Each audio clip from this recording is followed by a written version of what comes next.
எங்களுடைய உம்மத்தின் மீதும் குறிப்பாக இந்த நிகழ்விலே பங்கேற்றிருக்கிற நம் அனைவர் மீதும் எல்லாம் வல்ல அல்லாஹ்வின் நல்லருள் என்றென்றும் நிறைவாக உண்டாவதாக. ஆமீன். அல்லாஹ்வின் பேரருளால்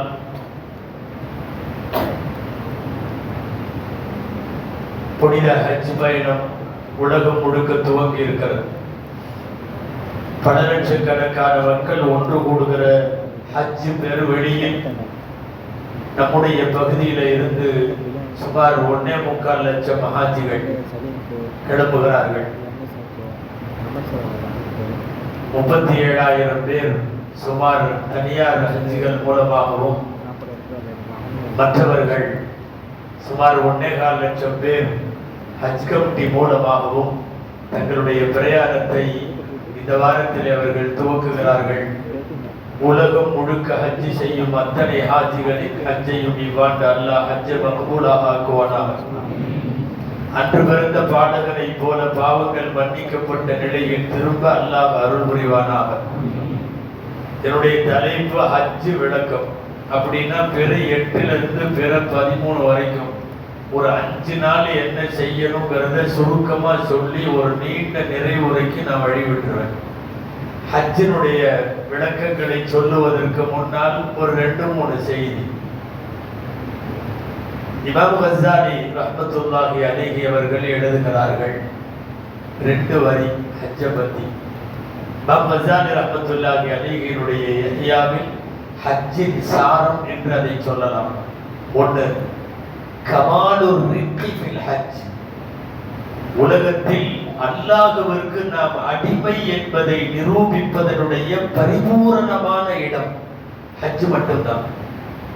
தொழுகையில் நான் அல்லாஹ்வின் அடிமை என்று நிரூபிப்பதை விட, நோன்பிலும் ஜக்காத்திலும் நிரூபிப்பதை விட ஹஜ்ஜில் தான் கமாலுல் உபூதியத் என்பது இருக்கிறது என்கிறார்கள் இமாம் கஸ்ஸாலி ரஹ்மத்துல்லாஹி அலைஹி. அவர்கள் சொல்லுகிற 2வது செய்தி மிகவும் உண்மையும் அதிர்ச்சியுமானது. என்ன தெரியுமா? அல் ஈமானு மஷ்கூகுன் லிமன் லா யாஷிகுல் ஹஜ். ஹஜ் ஆசைப்படலைன்னா அவனோட ஈமான் சந்தேகத்திற்குரியது என்று சொல்லுகிறார்கள். அல்லாஹ் அக்பர். அல்லாஹ் பாதுகாக்கணும். யாருக்காவது நான் ஹஜ்ஜுக்கு போகணும்னு ஆசை வரலன்னா அவன் ஈமான் டவுட்ங்கறாங்க. சொல்லுவது இமாம் கஸ்ஸாலி ரஹ்மத்துல்லாஹி அலைஹி அவர். எனவே ஹஜ்ஜின் ஆசை எல்லோருக்கும் வேண்டும். ஆசைப்படுபவர்களை எல்லாம் அல்லாஹ் அங்கு அழைத்துக் கொள்வான். நம் எல்லோருக்கும் அல்லாஹ் நமக்கும் நம் சந்ததிகளுக்கும் ஹஜ்ஜை நசீபாக்குவானாக. 2வது செய்தி ஹஜ்ஜை பொறுத்தவரை நாம் அடிக்கடி கேட்கறது என்னன்னா, மீண்டும் மீண்டும் ஹஜ் செய்யும் வாய்ப்பை கொடு அப்படின்னு கேட்கிறோம். சில பேர் அங்கங்க மேடையெல்லாம் கூட சொல்றாங்க, ஒரு ஹஜ் போதுமல்ல, என்னதுக்காக போறாங்க. ஒரு தடவை ஃபர்து. அல் ஹஜ்ஜு மர்ரத்தன் ஃபர்துன் ஃபமன் ஸாத ஃபஹுவ ததவ்வு. அதிகமா செய்யறது நஃபில். ஆசை யாரை விட்டது? காதல் யாரை விட்டது? பொதுவா திரும்பி வர்றப்போ ஒரு தவாஃப் செய்வோம். அந்த தவாஃபுக்கு பேர் தவாஃபுல் விதான்னு பேர். அதுல என்ன கேட்போம் தெரியுமா? இந்த தடவை உள்ள ஹஜ்ஜ கடைசி ஹஜ்ஜா ஆக்கிறாத அப்படின்னு கேட்போம். அல்லாஹ் நிறைய பேருக்கு அதை கபூல் செஞ்சிடறான். இங்க இருக்கிற அஜித்துமார்கள்லாம் அப்படி கேட்டு கபூல் ஆகித்தான் தொடர்ந்து குத்தகைக்கு எடுத்த மாதிரி போயிட்டு இருக்கிறாங்க. இப்போ எல்லாரும் அதைத்தான் கேட்போம். சுஃபியான் தௌரி ரஹ்மஹுல்லாஹ் ஏற்கனவே 40-50 ஹஜ் முடிஞ்சிருச்சு. கூண்டு விழுந்த கிழவ மாதிரி வயசானவங்க தவாஃபுல் விதா செய்கிறார்கள். விதாயில கேட்கிறார்கள், யா அல்லாஹ் இதை கடைசி தடவையா ஆக்காத. பக்கத்துல இருக்கிறவர் கேட்டார், அதான் 50 ஹஜ் முடிஞ்சிருச்சே, இனியும் இந்த தடவை கடைசி தடவை ஆக்காதன்னு கேட்கறீங்க. வயசாயிடுச்சு, மூட்டு வலி முதுகு வலி எல்லாம் இருக்கும், இப்படி கூண்டு விழுந்ததுக்கு அப்புறமும் கேட்கறீங்களேன்னு சொல்லியிருக்காங்க. அவங்க சொன்னாங்களா, நான் 40வது ஹஜ்ஜிலையும் செஞ்சுட்டு இருக்கிறப்ப இப்படிதான் உடனே சொன்னான். பக்கத்துல இருந்துட்டு 40 முடிஞ்சல, இனி என்னன்னு கேட்டான்.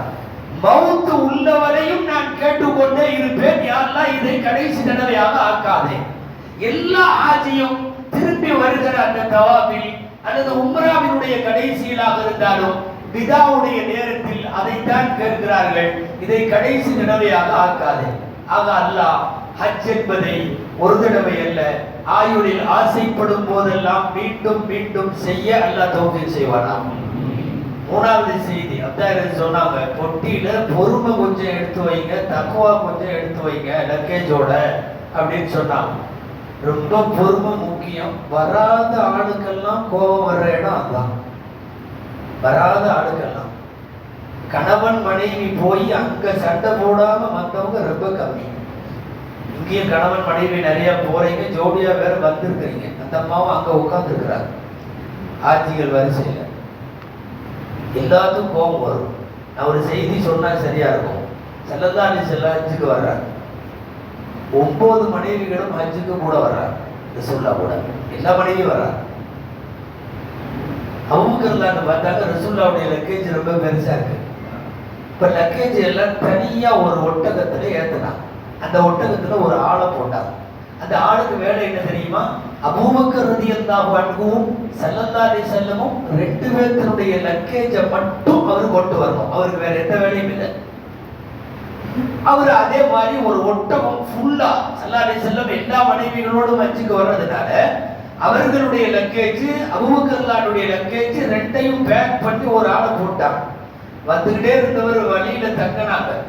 துல்ஹுலைஃபாவை எல்லாம் தாண்டியாச்சு. ஏறாமுடைய வேலையெல்லாம் முடிஞ்சிருச்சு. கொஞ்சம் அசந்துட்டாரோ என்னமோ தெரியல, ஒட்டவே எஸ்கேப் போயிருச்சு. அப்படியே யாரோ போய் சொன்னாங்க அபூபக்கர்லான்ட்ட, உங்க பொருள் ரசூலுல்லாஹ்வோட லக்கேஜ் எல்லாம் ஏத்திருந்தீங்கல்ல, ஒட்டகம் போயிருச்சு, அவர் அவுத்து விட்டாரு அப்படின்னாங்கல்ல. வேகமா அபூபக்கர்லான் எந்திரிச்சவங்க அவ்வளவு சீக்கிரம் பாய மாட்டாங்க. அந்த நேரத்துல பாய்ச்சிட்டாங்க. நேரா போய் பாய்ச்சி படான்னு அடிக்க ஸல்லல்லாஹு அலைஹி வஸல்லம் சிரித்து கொண்டே பக்கத்தில் இருக்கிற சஹாபாக்களிடம், உந்துரு இலா ஹாதல் முஹரிமி யத்ரிபு குலாமஹு, டவர் ஏராம் கண்ண ஆளு பாரு, அவருடைய வேலைக்காரர் அடிக்கிறார் பாரு அப்படின்னு காட்டுறாங்க நபி ஸல்லல்லாஹு அலைஹி வஸல்லம். உந்துரு இலா ஹாதல் முஹரிம் யத்ரிபு குலாமஹு. உடனே ரசூலுல்லாஹி அப்படி சொன்ன உடனே திரும்பி வந்துட்டாங்க. அடிச்சுட்டு இருந்தவங்க வேகமா கோபம் எல்லாம் தனிச்சு திரும்பி வந்துட்டாங்க. அப்புறம் கொஞ்ச நேரம் கழிச்சு ஒட்டகம் வந்துருச்சுன்னு வைங்களேன். பெருமானார் ஸல்லல்லாஹு அலைஹி வஸல்லம் அவருடைய லக்கேஜ் எல்லாம். நான் இங்கே மாணவர்கள் உலமாக்கள் அதிகம் இருப்பதால் ஒரு விஷயம் சொல்ல வேண்டும். அபூதாவூத் ரஹ்மத்துல்லாஹி அலைஹி அபூதாவூத் கிதாபில் இந்த நிகழ்ச்சியை பதிவு செஞ்சுட்டு தலைப்பு என்ன போடுறாங்க தெரியுமா? உந்துரு இலா ஹாதல், அதாவது பாபுல் முஹரிமி யுஅத்திபு குலாமஹு. இதுதான் பாபுக்கு தலைப்பு. ஒரு இஹ்ராம் கட்டியவர் தன் வேலைக்காரரை ஒழுங்குபடுத்தும் பாடம். யாரோ போய் அபூதாவூத் ரஹ்மத்துல்லாஹி கேட்டாங்க, அவர் அடிக்கத்தானே செஞ்சாரு, நீங்க பாபுல் முஹரிமி யத்ரிபு குலாமஹுன்னு போடணும், நீங்க யுஅத்திபு குலாமஹுன்னு போட்டுக்கிறீங்கன்னு கேட்டாங்களாம். அபூபக்கர் அடிக்கிறாருன்னா தலைப்பு போட முடியும். சஹாபாக்களுடைய கண்ணியத்தை நான் பேரணும் அல்ல, அபூபக்கர் அடிக்கிறதாவெல்லாம் நான் போட மாட்டேன். ரசூலுடைய ஒட்டகம் போனதுன்னு அவருக்கு வந்த வேகம். பாபுல் முஹரிமி யுஅத்திபு குலாமஹுன்னு தலைப்பு போட்டு அபூதாவூதிலே இந்த ஹதீஸை பதிவு செய்கிறார்கள். இது சொல்ல வந்தது என்னன்னா, கோபமே வராத அபூபக்கர் ரலியல்லாஹு அன்ஹு பொங்கி எழுந்து பாயறாங்கன்னா நாமெல்லாம் ஏமாத்திரம். கோபம் வரும், சண்டை சச்சரவுக்கு அங்கே வழிவகைகள் பிறக்கும். ஆனாலும் பொறுமையோடு ஹஜ் செய்ய வேண்டும். அப்படி செய்ய அல்லாஹ் தௌஃபீக் செய்வானா. நான் ஹஜ்ஜுக்குள்ள போயிடுறேன். குறுகிய நேரத்தில் 5 நாள் மட்டும் சொல்ல போறேன். அன்புக்குரியவர்களே, பிறை 8 ஆயிடுச்சு. ஹஜ்ஜுக்கு போயாச்சு, பிறை 8 ஆயிடுச்சு. இந்த 8 அன்னைக்கு காலையில மினாவுக்கு போவோம். நான் ஹஜ்ஜுக்கு போறவங்களுக்கு புரியறதுக்காக சொல்றேன். ஹஜ்ஜின் தத்துவங்களை பேச நான் வரவில்லை, என்ன செய்யணும்னு மட்டும் சொல்றேன். அப்போ பிறை 8 அதற்கு அத்தாரசு முதல்ல உம்ராவுக்கு சொன்ன மாதிரி நகமுடி எல்லாம் கடைஞ்சு குளிச்சு முடிச்சிடணும் மக்காவுடைய. அவ்வளவுதான், ஏறாம கட்டியாச்சு. நாம போக போறோம். நேரா மினாவுக்கு போவோம். அல்லாஹு அக்பர். மினா உலகத்தினுடைய சொர்க்க பூமி. மினா தாயினுடைய கருவறை என்று எழுதுகிறார்கள் உலமாக்கள். ஜும்மாவுல கூட மெதுவா கொஞ்சமா சொன்னோம். ஒரு தாயின் கருவறை சின்ன பலூன். குழந்தை வளர வளர வளர கர்ப்பம் அப்படியே விரிந்து விரிந்து விரிந்து 9-10 மாதம் ஆக ஆக ஆக வயிறு பெரிதாகும் அல்லவா. மினா எவ்வளவு பேர் உள்ள போனாலும் அப்படியே விரிந்து விரிந்து விரிந்து விரிந்து தாங்கும். சுமார் 30-35 லட்சம் பேர்த்த ஒரு மினா உள்ளே வாங்கி கொள்ளும். தாயின் கருவறையை போல் மினா. மினாவினுடைய மைதானம் அல்லாஹ்வினுடைய அற்புதங்கள் வெளிப்படுகிற அருமையான இடம் அது மினா என்பது.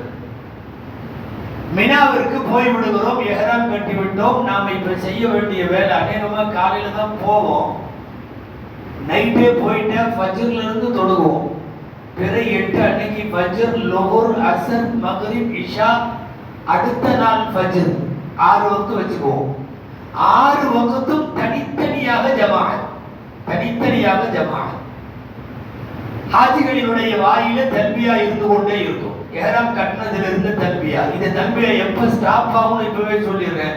முதல் கல் எரியும் போது ஸ்டாப். 10வது நாள் பிறையில முதல் கல் எறியும் போது ஸ்டாப் ஆகும். அதுவரையும் தல்பியா. ஹாஜி தல்பியா ஓதிக்கொண்டே இருப்பான். எல்லா வக்தும் மினாவிலே தொழ வேண்டும். மினா அற்புதமான ஒரு இடம். இந்த நாளுக்கு யௌமு தர்வியான்னு பேர். தண்ணீர் சேகரிக்கும் நாள். அது என்ன யௌமு தர்வியா? அந்த காலத்துல நாளைக்கு போக போற அரஃபாவுல தண்ணி கிடைக்காது. அதனால என்ன செய்வாங்கன்னா எல்லாம் மினாவுல தான் தண்ணி பிடிப்பாங்களாம், அத்தனை பேருமே. அதனால பிறை 8க்கு பேரு என்ன பேருன்னா தண்ணீர் சேகரிக்கும் நாள் அப்படின்னு பேரு யௌமு தர்வியா. அன்னைக்கு எல்லாம் தண்ணி பிடிச்சிட்டு மறுநாள் அரபாவுக்கு போவாங்க. காரணம் அரபாவில தண்ணீர் கிடைக்காது என்கிற காரணத்தால். இப்ப யௌமு தர்வியாவினுடைய ஒரு நாள் நாம இருக்கிறோம். நாளைக்கு நாளைக்கு எல்லாம் பட போற கஷ்டத்துக்காக இது அட்வான்ஸ் ரெஸ்ட். படாத பாடு படணும், நடக்கணும், ஓடணும், அங்கங்க சுத்தணும், உணவுகள் முன்பின் ஆகும். அதனால இதுக்கெல்லாம் தயார் பண்ற மாதிரி ஒரு நாள் ரெஸ்ட். நீங்க மினாவில இருந்து தொழுது கொண்டு மினாவிலே தல்பியா ஓதி கொண்டு இருக்க வேண்டியதுதான். மினாவை சொல்லுகிற போது நான் சொல்ல வேண்டும், கல்லறிவதற்கு பக்கத்தில் நல்லா சொல்றதுன்னா 3 ஷைத்தான் என்று சொல்லுவார்கள் உங்களுக்கு. அதில் சிறிய ஷைத்தானுக்கு கல்லறிகிற இடத்தில் அதற்கு நேராக மஸ்ஜிதுல் ஹைஃப் என்ற ஒரு பள்ளி இருக்கிறது. பெருமானார் ஸல்லல்லாஹு அலைஹி வஸல்லம் மினாவுக்கு வந்தவுடன் பிறை 8 அன்று 5 வக்துகள் அந்த மஸ்ஜிதுல் ஹைஃபிலே ரசூலுல்லாஹ் தொழுதிருக்கிறார்கள். நபிமார்களில் 70,000 பேர் அங்கே தொழுததாக ஒரு குறிப்பு இருக்கிறது. மஸ்ஜிதுல் ஹைஃப் வரலாறு நிறைந்த பள்ளி. சொல்லிக்கொண்டே போகலாம். அத்தனை ஆயிரம் மலக்குகளின் இடம் மஸ்ஜிதுல் ஹைஃப். முடிந்தால் எந்த டென்ட்ல இருந்தாலும் மஸ்ஜிதுல் ஹைஃபிலே போய் சும்மா ஒரு 2 ரக்காத் தொழுதுட்டு வரலாம். இந்த மினாவுக்கு அடுத்த இடத்துக்கு பேரு முஸ்தலிஃபா. இந்த ரெண்டுக்கும் இடையில ஒரு இடம் இருக்கு, வாதிய முஹஸ்ஸர்னு அதுக்கு பேர். அதுதான் மினாவுடைய எல்லை. நீங்க போர்டு பார்த்திருப்பீங்க, மினா ends here அப்படின்னு போட்டிருக்கும், முஸ்தலிஃபா ஸ்டார்ட்ஸ் ஹியர் அப்படின்னு போட்டிருக்கும். அந்த இடத்துக்கு பேர் வாதிய முஹஸ்ஸர். அங்க வேகமா பாஸ் ஆனாங்க நபி ஸல்லல்லாஹு அலைஹி வஸல்லம். அது ஒண்ணும் இல்ல, யானை படையோடு வந்த அப்ரஹாவை அல்லாஹ் அழித்த இடம் வாதிய முஹஸ்ஸர். மினாவுக்கும் முஸ்தலிஃபாவுக்குமான இடையில இருக்கிற அந்த எல்லை கோடு, அதுதான் எல்லை கோடு. அப்ரஹாவுக்கு அல்லாஹ் தஆலா அபாபில் பறவையை இறக்கி வைத்தான். புதுமுது இல்ல, அபாபில் பறவையை அல்லாஹ் இறக்கி வைத்தான். அந்த அபாபில் பறவைகள் இறங்கி அவனுக்கு அழிவு வந்த நாள் அந்த இடம் வாதிய முஹஸ்ஸர். மினாவிலே இவைகளெல்லாம் அங்கே இருக்கிறது. அல்லாஹ் இவற்றுக்கு மத்தியிலே டென்ட்ல நம்மளை படுக்க வச்சிருக்கான். அதாவது கபூர்ல போய் படுக்கிறதுக்கான ட்ரைனிங். கபூர் கூட பெருசா இருக்கும். மினால நம்ம கொடுத்துருக்கிற இடம் அந்த பெட் இருக்கு, அது அளப்பா இருக்கும். இப்படி படுத்துட்டு கையை போடலன்னா கீழே தான் போடணும். அது கரெக்டா? ஆமா, அடுத்த ஆள் மேல கை படுகிறாங்க. அது அனுபவம். இப்போ அன்பிற்குரியவர்களே, மினாவிலே நாம் லொஹுர், அஸ்ர், மக்ரிப், இஷா, ஃபஜ்ர் இவைகளை எல்லாம் அங்கே அன்றைக்கு நாம் நிறைவேற்றுகிறோம். பெருமான் ஸல்லல்லாஹு அலைஹி வஸல்லம் நான் சொன்ன இந்த வாதிய முஹஸ்ஸரை கிராஸ் பண்றப்போ மினாவுக்கும் முஸ்தலிஃபாவுக்கும் இடையில வேகமா நடந்திருக்காங்க. திடீர்னு வேகம். ரசூலுல்லாஹ்ட்ட ஏன் வேகம்னு உடனே இது வாதிய முஹஸ்ஸர், அவரால் அடிக்கப்பட்ட இடம், அவருக்கு வேதனை இறங்கிய இடம்னு சொன்னாங்க. சரி, பிறை 8 மினாவுல இருக்கும்.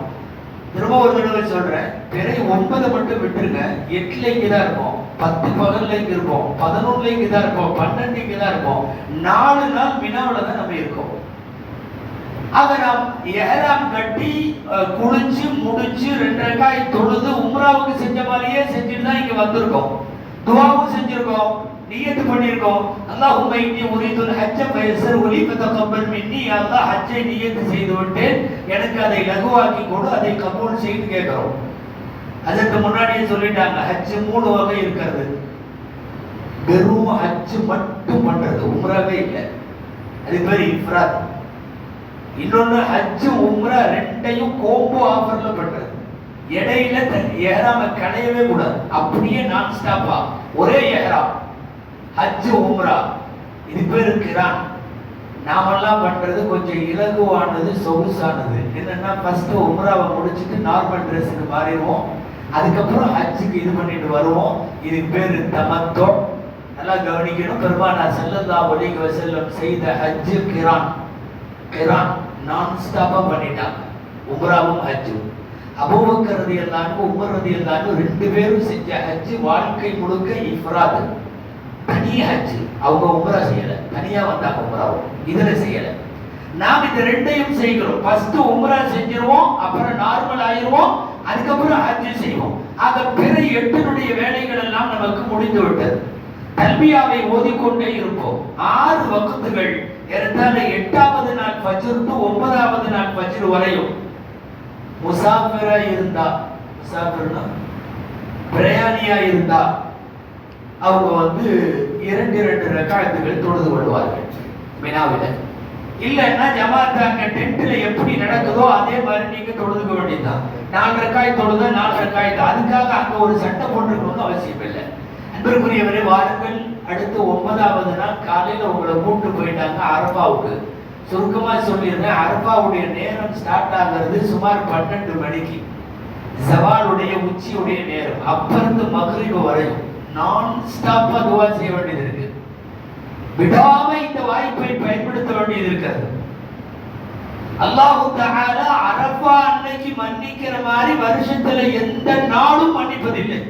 அது 27 இருந்தாலும் சரி, பெருநாளா இருந்தாலும் சரி, எதா இருந்தாலும் சரி, ரமலானா இருந்தாலும் சரி, அரபா அன்னைக்கு மன்னிக்கிற மாதிரி லா யக்ஃபிருல்லாஹு யௌமன் கமா கஃபர யௌம அரபா.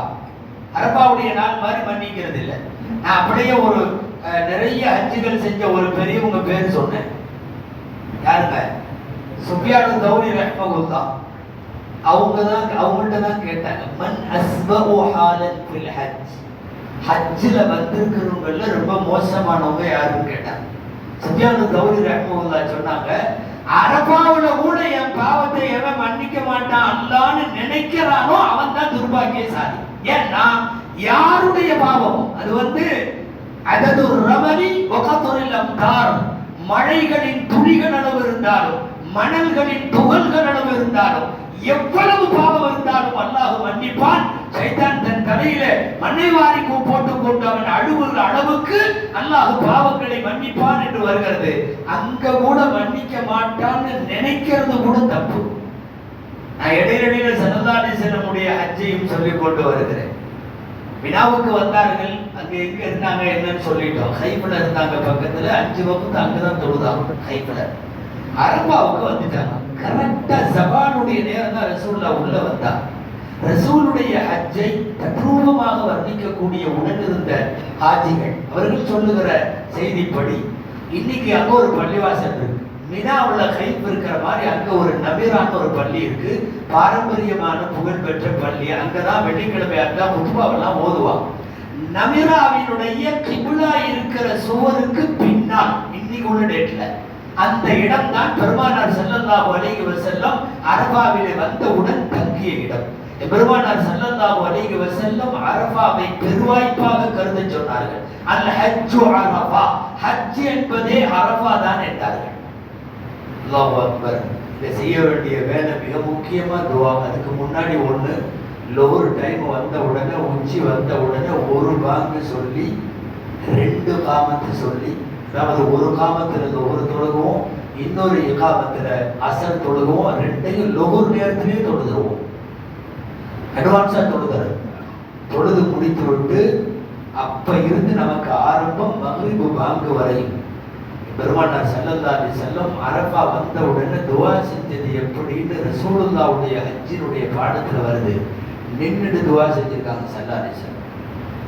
வாகிஃபன் யதைஹி கல் முஸ்தத்இபி லித்தஆம். ஸல்லல்லாஹு அலைஹி வஸல்லம் அவர்கள் கையேந்துகிற போது ரப்பிடத்தில் நின்று கொண்டு மன்னிப்பு கேட்டார்கள். யா அல்லாஹ் மன்னித்து விடு, மன்னித்து விடு, மன்னித்து விடு. ஆனா என்ன தெரியுமா, முன்பின் பாவங்கள் எல்லாம் மன்னிக்கப்பட்டவர்கள் பெருமானார் ஸல்லல்லாஹு அலைஹி வஸல்லம்.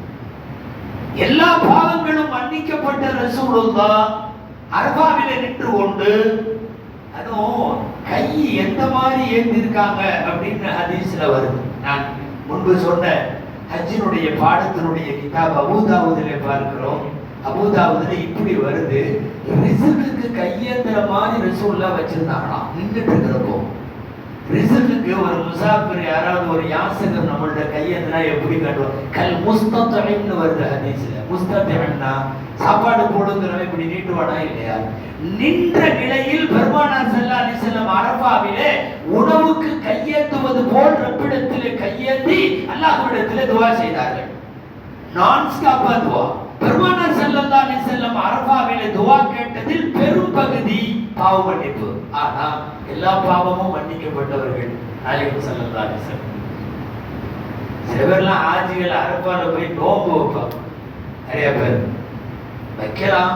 சில உலமாக்கள் குளிர்காலமாக இருந்தால் நல்லது, கோடை காலமாக இருந்தால் தவிர்க்க வேண்டும் என்று எழுதுகிறார்கள். ரசூலுல்லாஹ் அரஃபால நோன்பு வச்சாங்களா யாருக்கும் தெரியல. டெஸ்ட் பண்ணணும். என்ன பண்றது? அப்பாஸ் ரலியல்லாஹுடைய மனைவிக்கு பேர் உம்முல் ஃபதல். அவங்களுக்கு தான் இந்த சந்தேகம், நோன்பு வச்சிருப்பாங்களோ என்னமோ. ஏதாவது சாப்பிட்டா குடிச்சா கண்டுபிடிச்சிடலாம். அரஃபாவில் வந்து இறங்குனதுல இருந்து துவா செஞ்சுட்டே இருக்கிறாங்க. நோன்பு வச்சிருக்காங்களா இல்லையான்னு தெரியலையே, என்ன பண்றது அப்படின்னு உம்முல் ஃபதல் என்ன பண்ணாங்க, ஒரு சின்ன தம்பிட்ட ஒரு கோலையில தண்ணியோ பாலோ கொடுத்து ரசூலுல்லாஹ்வுக்கு கொடுக்க சொல்லி கொடுத்தாங்க. ரசூலுல்லாஹ்வுக்கு தெரியாதா யார் எதுக்கு கொண்டு வர்றாங்க அப்படின்னு. கொண்டு வந்த உடனே நாயகம் ஸல்லல்லாஹு அலைஹி வஸல்லம் அந்த பக்கம் பார்த்தாங்க. உம்முல் ஃபதல் தான் கொடுத்து அனுப்பிச்சது. வாங்கி தண்ணியை ரசூலுல்லாஹ் குடிச்சாங்க. உம்முல் ஃபதல் சொல்றாங்க, வகான நபியு லா யஸூமு யௌம அரஃபா. நபி ஸல்லல்லாஹு அலைஹி வஸல்லம் அரஃபாவிலே நோன்பு வைக்க மாட்டார்கள். அரஃபாவில் அவங்க நோன்பு வைக்கல. அப்ப வைக்க கூடாதுங்கிறீங்களா? குளிர்காலத்தில் வைத்துக் கொள்ளலாம் என்று அனுமதிக்கிற பல மார்க்க அறிஞர்கள் கோடை காலத்தில் அதனால் ஒரு தொய்வு ஏற்பட்டு அரபாவினுடைய இபாதத்திற்கு இடையூறாக கூடாது என்பதால் வேண்டாம் என்று சொல்லுகிறார்கள் மார்க்க அறிஞர்கள். ஆக அரபாவில் நம்ம தொழுது முடிச்சிட்டோம். நல்லா தெரிஞ்சுக்கணும், இந்த ரெண்டு வேளையும் ஒன்று சேர்ந்து தொழுகிறது இதெல்லாம் ஜமாத்தோடு தொழுதான். தனியா தொழுதா இந்த சலுகை இல்லை, ஜமாத்தோடு சேர்ந்து தொழுகணும். கொஞ்சமாவது அரபாவிலே நிற்க வேண்டும். பக்கத்தில் ஜபலுர் ரஹ்மா என்ற ஒரு மலை இருக்கிறது. வாய்ப்பு இருந்தா ஒரு 4-5 பேரை சேர்ந்து வேணா அங்க போயிட்டு வாங்க. அங்க போறேன்ற பேர்ல சில பேர் தொலைஞ்சு போயிட்டு இஷாவுக்கு தான் வருவாங்க. நிறைய பேர் அப்படி போயிட்டு வராத ஆளுங்கள்லாம் உண்டு. நிறைய பேர் அதுவும் காணாம போயிருக்காரு போல இருக்கு. இப்போ அரபாவில் ஜபலுர் ரஹ்மத்துக்கு போறவங்கிற பேர்ல எங்கேயாவது எல்லா டென்ட்டும் ஒரே மாதிரி இருக்கும். அதனால வழி தவறுவதற்கு வாய்ப்பு உண்டு. முடிந்தால் அங்கே போகலாம். பெருமானார் ஸல்லல்லாஹு அலைஹி வஸல்லம் அங்கேயும் நின்று துஆ செஞ்சாங்க. அங்க நின்று உரையாற்றி இருக்கிறார்கள். அவர்களோடு ஹஜ்ஜுக்கு வந்திருந்த புகழ்பெற்று அவர்களுடைய கஸ்வா ஒட்டகத்தின் மீது நின்று கொண்டு சுமார் 1,16,000 பேருக்கு பெருமானார் ஸல்லல்லாஹு அலைஹி வஸல்லம் அவர்கள் உரையாற்றி இருக்கிறார்கள். இப்போ மக்ரிப் வரையும் துஆ செஞ்சுக்கிட்டே இருக்கிறோம். தனியா கூட்டா உட்காந்து நின்று படுத்து. அங்க அரபால மரமா இருக்கும், சின்ன சின்ன மரமா இருக்கும். டென்ட்டை விட்டு வெளியே வந்தா எல்லா மரத்துக்கு கீழே நின்று துவா செய்யலாம். குடும்பத்தோட குழந்தைகளோட துவா செய்யலாம். எல்லாம் சேர்ந்து செய்யலாம், தனியா செய்யலாம். யார் துவா செஞ்சாலும் ஒரு விஷயம் உங்களுக்கு மட்டும் கேட்கக்கூடாது, பூரா துனியாவுக்கும் கேட்கணும்.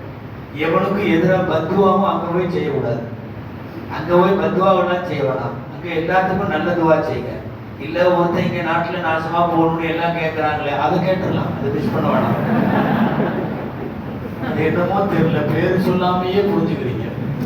இது ஒரு பெரிய பரக்கத்து.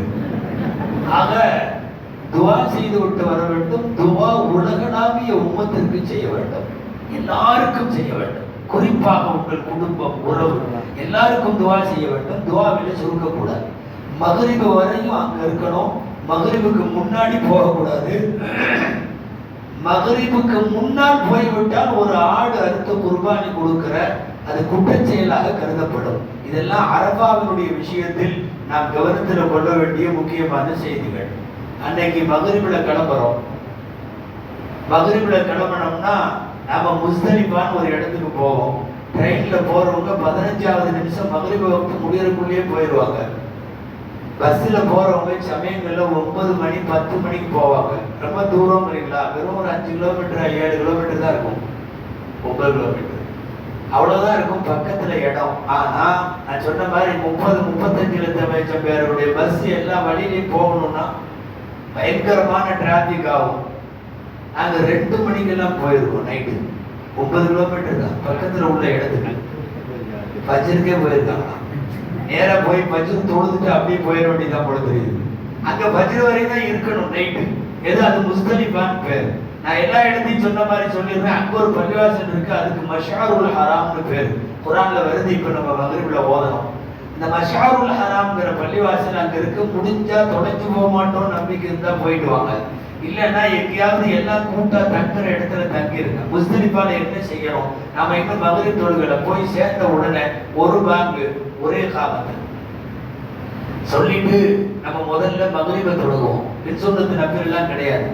அதுக்கப்புறம் இஷாவை தொழுகுவோம். அதுக்கப்புறம் தான் எல்லா சுன்னத்து நபில வித்ரு எல்லாம் தொழுகுவோம். மகரிபையும் இஷாவையும் தொழுது முடித்து விட்டு ஏதாவது திக்ரு அது இது பண்ணலாம். ஒரு முக்கியமான வேலை ஒன்று இருக்கு. அன்னைக்கு நைட்டு ஒரு 70 கல்லு பொறுக்கணும். 70 கல்லு சின்ன சின்ன கல்லா சைத்தான அடிக்கிறதுக்காக பொறுக்கணும். அது அந்த கல்லு வந்து கலிமா விரலுக்கும் கட்டை விரலுக்கும் இடையில நிக்கிற மாதிரி இருக்கணும். அந்த அளவுக்கு கல் இருந்தா போதும். சைத்தான் மேல உள்ள கோபத்துல இந்த பெரிய கல்லாம் தூக்கக்கூடாது. சில பேர்லாம் அங்க அவ்வளவு கோபம் வரும். இங்க ஏர்போர்ட்ல வரும்போதே கூட்டிட்டு வந்துடுறாங்க. சின்ன கல்லா எடுத்து 70 கல்லு பையில போட்டு வச்சுக்கணும். இதுதான் வேலை. 2 வருஷம் தொழுகிறதும் 70 கல்லு மட்டும்தான் வேலை. மீதி நைட் அங்க படுத்துருப்போம். என்ன சுகங்கிறீங்க? எங்க படுத்துருப்போங்கிறீங்களா? ரோட்ல தான். ஏறாம் ட்ரெஸ் கீழே ஒரு துணி மேல ஒரு துணி. ரோட்ல ஆண்டவன் அவனை படுறான்னு ஊற்றி விட்டுருவாங்க. எல்லா உலகமே படுத்திருக்கும். இந்த சில பேர் 10 லட்சம் கொடுத்து அச்சுக்கு வர்றாங்கல்ல, அவங்க பக்கத்துல தான் படுத்துருப்பாங்க. இந்த 3 லட்சத்துல அச்சுக்கு போயிருக்குதுல்ல, நம்ம அச்சுக்க முடிய ஆச்சு, அதுவும் பக்கத்துல தான் படுத்துருக்கும். சமயங்கள்ல 2 பேரும் பேசிக்குவாங்க. நமக்கு சிரிப்பா இருக்கும். நீங்க எவ்வளவு கொடுத்தீங்க? நான் 10 லட்சம் அப்படிம்பாரு. நான் 3 லட்சம். 2 பேரும் ஒன்னா தான் படுத்துருக்கோம். 2 பேத்துக்குமே தலகாணி இல்லை, போர்வை இல்லை, பாய் இல்லை, ரோட்ல எல்லாம் ஊட்டி விட்டுருவோம். அதாவது ஒட்டுமொத்த துணியாவுடைய வாழ்க்கை இதுதான். தெரிஞ்சுக்கோ. 2 துணி கப்பன் துணி மாதிரி கட்டிட்டு தெருவில் படுத்துக்கிறீல்ல, இதுதான் உன்னுடைய அசல். இதுதான் உன்னுடைய யதார்த்தம். இதுதான் மனித வாழ்க்கை. இதையெல்லாம் புரிய வைக்கிறது அற்புதமான இடம் வந்து முஸ்தலிஃபா. முடிஞ்சு பஜ்ர் வரை இருந்துட்டு பஜ்ர் தொழுதுட்டு நல்லா வெளிச்சம் வர்றதுக்கு முன்னாடியே துவா செஞ்சுட்டு அங்கிருந்து கிளம்பி மினாவுக்கு வந்துருவோம். நேரமாயிருச்சு. பிறை 10. இன்னைக்கு 4 வேலை செய்ய போறோம். ஒரு வேலை பெரிய சைத்தான்னு போய் அங்க கல்லடிக்க போறோம். 70 கல் ஏற்கனவே பையில வச்சிருக்கிறோம். அதுல 7 கல்லு மட்டும் எடுத்து அந்த பெரிய சைத்தானை அடிக்க போறோம். அடிக்கிற நேரம் ஃபஜ்ர் டு ஃபஜ்ர் அடிக்கலாம். ஆனாலும் சிறந்தது ஜவாலுக்கு பின்னாலே அடிப்பது. முதல் நாள் இந்த அரசாங்கம் வந்து காலையில நேரா துரு, அதான் ஃபஜ்ர்ல இருந்து ஸ்டார்ட் ஆகுது. ஃபஜ்ர் டு ஃபஜ்ர், அடுத்த நாள் ஃபஜ்ர் வரைக்கும் அடிக்கிறதுக்கு நேரம். ஃபஜ்ர் டு ஃபஜ்ர். ஆனா சில நூலாசிரியர்கள் அதை சவாலுக்கு பிறகு சிறந்தது என்று சொன்னாலும் சவுதி அதை விடுற மாதிரி இல்லை. உங்களுக்கு அந்த பக்கம் கேட்டே ஓப்பன் ஆகாது. நேரா போய் கல்லடி அனுப்பிச்சு விட்டுருவான் காலையில 7 மணிக்கு. அதனால போய் 7 கல் எடுத்து பெரிய சைத்தான் போற வழியில தான் இந்த சின்ன சைத்தானும் ஒண்ணு இருக்கும், அப்புறம் நடு சைத்தானும் ஒண்ணு இருக்கும். அவங்களுக்கு போறப்ப அடிக்க கூடாது. கல்லு தான் நம்மள்ட்ட நிறைய இருக்குது. அடிக்க சொல்றப்ப தான் அடிக்கணும். இந்த அன்னைக்கு இந்த பெரிய சைத்தானுக்கு மட்டும்தான். வேணா சொல்லி வச்சுட்டு போங்க, உடனே நாளை கவனிச்சுக்கிறேன். இப்போ நம்ம நேரா அங்க பெரிய சைத்தானுக்கு போறோம். 7 கல் அடிக்கிறோம். பிஸ்மில்லாஹி அல்லாஹு அக்பர் அப்படின்னு வீசின உடனே தல்பியாவை ஸ்டாப் பண்ணிடணும். அதுக்கப்புறம் தல்பியாவை ஓதவே கூடாது. அதுக்கு பக்கத்துல போன உடனே தல்பியாவை நிப்பாட்டிடணும். பிஸ்மில்லாஹி அல்லாஹு அக்பர் ரஹ்மன் லிஷைத்தான் வ ரிதர் லிர்ரஹ்மான் இதெல்லாம் சொல்லிட்டு அல்லாஹும்ம ஜஅல் ரொம்ப மகபூரா வசாரிய மஷ்கூரா, என்னுடைய பாவம் மன்னிக்கப்படணும், என்னுடைய எல்லா அமல்களும் கபூல் ஆகணும்னு அதையெல்லாம் சொல்லி கல்லில் அடிச்சு போட்டு 7 சைத்தானுக்கு அடிச்சு போட்டு அங்கே உடனே நின்று துவாவெல்லாம் செய்ய வேண்டாம். டக்குன்னு பெரிய சைத்தானுக்கு அடிச்ச உடனே திரும்பிடணும். கல் 10 பையிலிருந்து எடுத்துங்க, கீழே இருந்து எடுக்கக்கூடாது. ஹதீஸ்கள் அப்படி வருது. சட்ட ஆசிரியர்கள் அதை எழுதியிருக்காங்க. கீழே உள்ள கல் மக்பூலாகாத ஹஜ்ஜுக்கு அடையாளமாக கூட போயிருன்றாங்க. அதனால யாராவது மிஸ் பண்ண கல்லெல்லாம் எடுத்து அடிக்க கூடாது. சரி, ஒருவேளை இந்த ஜம்ரத் என்கிற 10வது நாள் செய்கிற இந்த காரியத்தை விட்டுட்டா குர்பானி கொடுக்கணும் தண்டத்துக்காக, அதாவது குற்ற பரிகாரமாக பெனாலிட்டி. 2வது வேலை குர்பானி கொடுக்கணும். கொடுத்துருக்கிறத ஏற்பாட்டை போன் பண்ணி கேட்கணும், அல்லது நாமளா அறுக்கிறதா இருந்தா அதை நிறைவேற்றணும். 2வது கடமை இன்னைக்கு குர்பானியுடைய கடமை. பிஸ்மில்லாஹி அல்லாஹு அக்பர் சொல்லி அறுத்து அல்லாஹும்ம ஹாதா மின்க லக, இது உன்னிடமிருந்து யாரெல்லாம் உனக்கே உன்பக்கவே மின்க ஒரு இலைக்க என்று சொல்லி நியத்தோடு அறுத்து முடிச்சிருவோம். அடுத்து தலைமுடி எடுத்துருவோம். தலைமுடியை டென்ட்டில் எடுக்கிறது தான் நல்லது.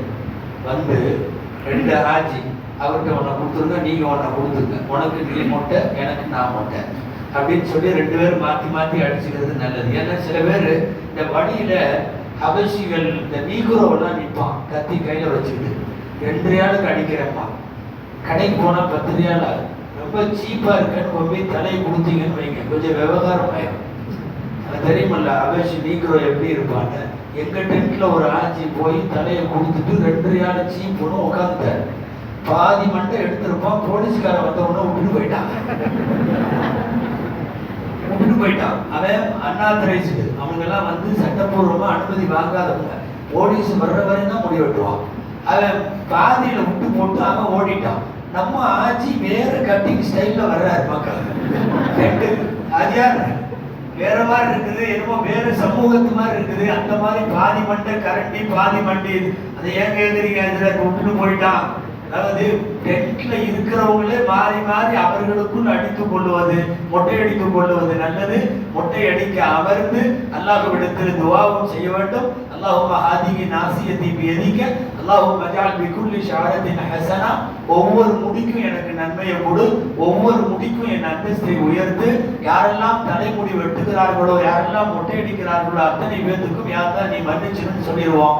கல்லடிச்சு முடிச்சு, குர்பானி முடிச்சு, தலை முடி எடுத்து முடிச்சு, அதுக்கப்புறம் 4வது ஒரு செயல் இருக்கு. இது அடுத்த 3 நாள் மக்ரிபுக்குள்ள பண்ணணும். 10, 11, 12 மக்ரிபுக்குள்ள பண்ணணும். அதாவது மக்காவுக்கு போகணும். போய் மினாவில் இருந்து தவாஃபும் சஅயும் செய்யணும். உம்ரால செஞ்ச மாதிரியே, ஆனால் கொஞ்சம் மாற்றம். இப்ப ஆல்மோஸ்ட் நீங்க 90% இஹ்ராம்ல இருந்து வெளியே வந்துட்டீங்க, நார்மல் ட்ரெஸ்க்கு மாறிட்டீங்க. இதெல்லாம் முடிஞ்ச உடனே ரொம்ப விளக்கமா சொல்ல முடியல. இன்னும் ஒரு சில விஷயங்கள் மட்டும் உலமாக்கள்கிட்ட கேட்டுங்க.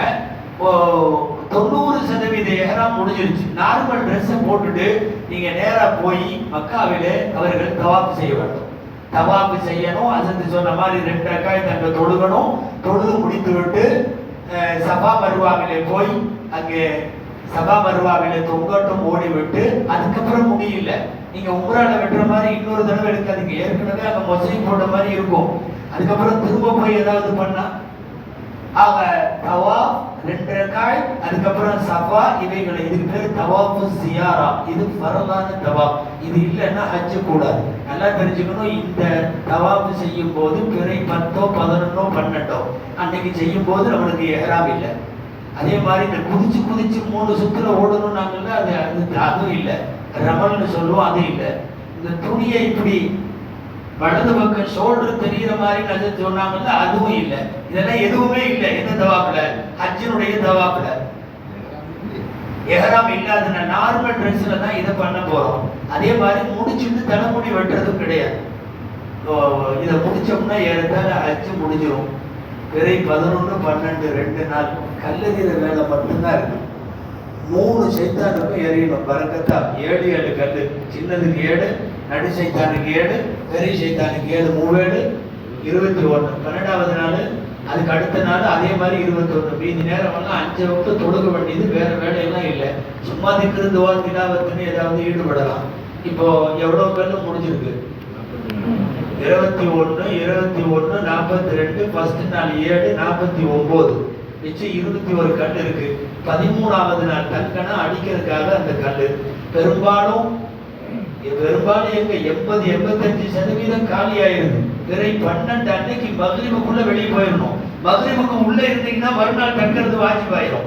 அதனால அவங்கவுங்க படுற பாடு பார்க்கற மத்தியானத்துல இருந்தே வெளியே மிஸ் ஆயிட்டா உள்ளே தங்கணும். அடுத்த நாள் அங்க அவன் அது இது சாப்பாடு விப்பாடு அண்டா குண்டா சட்டி எல்லாம் போயிடும். அதனால 13வது நாள் பெரும்பாலும் இருக்கிறது இல்லை. ஆனா சுண்ணத்தான முறைப்படி இருக்கலாம்ங்கிறது வேற. கயிறு 13 அன்னைக்கு இருக்க வேண்டியது வரும். இருந்தா அந்த 21 கல் யூஸ் ஆகும். இல்லைன்னா எங்கேயாவது போட்டு வந்துட வேண்டியதுதான். 12 மக்ரிபுக்கு முன்னாடி நம்ம வெளியேறிடுவோம். இது ஜம்ரத்துகள் 3 ஜம்ரத்துகளையும் சரியா செய்யணும். நான் சொன்ன இந்த தவாஃப் மட்டும் அசுத்தமான பெண்கள் அவர்கள் சுத்தமாகும் வரை தள்ளி வைத்துக் கொள்ளலாம். இந்த 12 கல்லறியதுக்கு மக்ரிபுக்கு வெளியே போவாங்கன்னு சொன்னேன். ஆட்சியெல்லாம் கவனிக்க. அடுத்த மாசம் இன்னைக்கு மக்ரிப் தான். 14 அங்க பக்ரீத், 17 பிறை 11, இன்னைக்கு 18. இப்பதான் இந்த மக்ரிப்ல தான் நீங்க மினாவை விட்டு இன்னைக்கு வெளியே வருவீங்க. ஒரே ஒரு செய்தி சொல்லி முடிக்கிறேன். இந்த கல்லு எரிய போக முடியல, நடக்க முடியல அப்படின்னு முடிஞ்ச வரையும் அவங்களா போகணும். வண்டியில உட்கார்ந்தாவது போங்க. ரொம்ப முடியலன்னா யாருக்கையாவது கொடுத்து விடலாம். வயசான அம்மா இருக்குது, மகன்கிட்ட கொடுத்து விடுது. சில நேரம் மனைவிமார்கள் ஏதாவது முடியலைங்கிறாங்க. பெண்கள் இரவிலும் கல்லெறியலாம், அது நல்லதும் கூட அவங்களுக்கு. சரி போய் எரிய கொடுக்கலாம். நீங்க சும்மா நல்லா இருக்காரு ஜம்முன்னு, எனக்கு பதிலாக நீங்க அடிச்சுங்க அப்படின்னு ஒருத்தர் சொல்றாங்க. அவங்களாம் கரெக்டா அடிப்பாங்களான்னு தெரியாது. எங்க கூட அச்சுக்கு வந்தப்போ ஒரு செய்தி சொல்லியே ஆகணும். எங்க கூட ஒருத்தர் அச்சுக்கு வந்திருந்தார். இந்த எல்லாரும் 12 அன்னைக்கு வெளியே போற அவசரத்துல நிறைய பொம்பளைங்க, ஒரே ஒரு பையன் அவர்கிட்ட 21 கல்லையும் கொடுத்துட்டாங்க. ரொம்ப செலவாங்கிற பேர்ல அடிச்சுட்டான் அப்படின்னு. இன்னும் இந்த பொம்பளை ஆயிஷாங்கிற பேர்ல அடிச்சுட்டான். அவன் ஒரு பெரிய கட்டை பையில கல்லு போட ஆரம்பிச்சான். எல்லாரும் 21 கல் எல்லாம் கொடுத்தா 3 சைத்தா பேர. இவன் மத்தியான லொகுருக்கு கல்லு வாங்கிட்டு இருக்கான். போடு போடு போடு. கட்டை பையில பாதி பை கல்லு, நெசமா பூரா கல்லு. அதுல என்ன செய்யணும், என்ன செய்யணும் தெரியாது. ஒரு சைத்தான் கடிக்கவே முடியாது. ரெண்டாவது பேப்பர்ல பேர் எழுதி வச்சிருக்கான். அப்துல் காதர், இம்மசலமா, ஆயிஷா பூரா எழுதி வச்சு அடிச்சாலும் ஒவ்வொருத்தர் பேர்ல 7 அடிச்சாலும் 3 சைத்தானுக்கு அடிச்சாலும். நீ ஒரு வேலையை செய்ப்பா, நாளைக்கு வரை இருந்து நைட்டு பூரா அடிச்சா ஓரளவு இல்லை. நான் மகளுக்குள்ள நான் வெளியே போகணும். 7 கல்லு அடிக்கிற நாங்களே வெளியே போக முடியுமான்னு யோசிச்சுட்டு இருக்கோம். நீ இவ்வளவு ஒரு சமுதாயத்தோட கல்லை கட்டப்பையில வச்சிருக்க, நீ வெளியே போறதுக்கெல்லாம் வாய்ப்பு இல்லைப்பாட்டா. இல்ல போக வேண்டாம். கடைசியில என்னாச்சு தெரியுமா? போனவங்களுக்கு எல்லாம் தெரியும். அச்சுக்கு போனவங்களுக்கு இந்த கல்லறி இடத்துக்கு மேல ஒரு பாடம் இருக்குது, ஒரு குபுரி. மேல வந்துட்டான், எங்கேயோ சுத்தி கீழே ஏறி மேல வந்துட்டான். கட்ட பைய கையில பிடிச்சிட்டான். எல்லாம் கவனிங்க, பேப்பர் எடுத்தான் பாருங்க. யார் யாரெல்லாம் கண்ணு கொடுத்துட்டாரோ அவங்க பேரை பூரா படிச்சான். ஜனாபா அப்துல் காதர், ஜனாபா உம்முசலமா, ஜனாபா ஆயிஷா எல்லாம் பண்ணி 3 சைத்தானு சட்டை போடா பிரிச்சு எடுத்துக்கோன்னு போட்டா பாருங்க.